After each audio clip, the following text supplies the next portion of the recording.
Hello, you guys. I just wanted to do this short video about the Notre Dame situation, Notre Dame situation.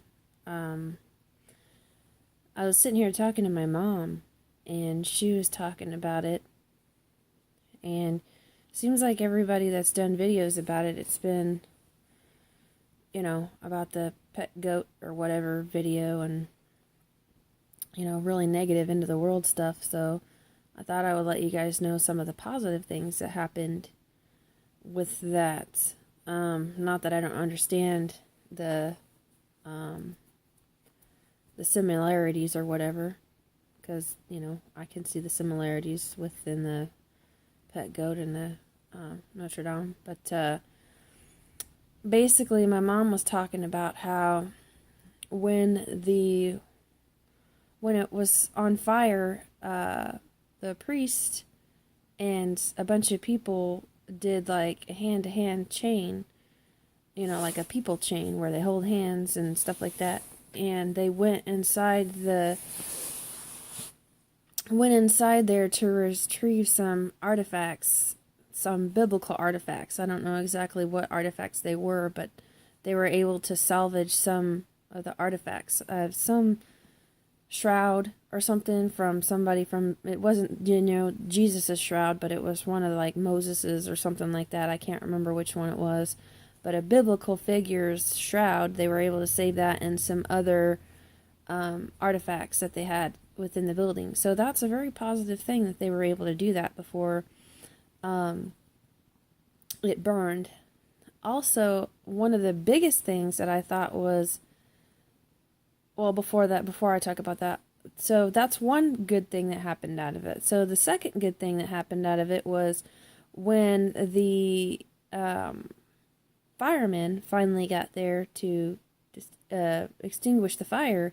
They went in the front door, and through the stained glass window, the sunshine was shining through, and it was beaming on the gold cross that they have in there. So as all this fire is happening and all the smoke and all the stuff, the first thing the firefighters see is this beam of light shining right on the gold cross. To me, that's amazing. And then not only that, but all of the prayer candles that were in there were all still lit. Not one of them was put out, or not one of them was burned up. Every single one of the prayer candles was still fine, untouched. So that's the second good thing. The third good thing was at the very top of the steeple, the part that fell over, the I call it the steeple, but I don't know what it's called. It's I can't remember what it's called, but anyway, the part that fell over, the very top of it, they had a copper piece up there. I think it was like a rooster or something like that, and it was made of copper. And copper burns really easy in the fire. And I guess it fell right into the fire. And it was untouched. Absolutely untouched. And what's interesting about it is they put a piece of the crown of thorns, supposedly a piece of crown of thorns that was on Jesus' head, a piece of that inside that copper piece, inside of that copper rooster, and it was absolutely untouched. And they got that piece of the crown of thorns, I think it was like shortly after the Holocaust, after World War II. They put that crown of thorns in that copper piece and put it on top of the steeple up there. So, I mean, with all this doom and gloom all the time, I really want to, start doing more positive things with my channel.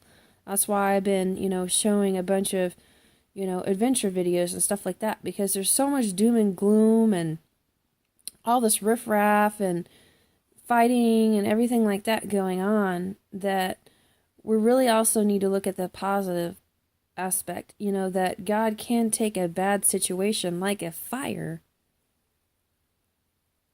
and make it into a good thing.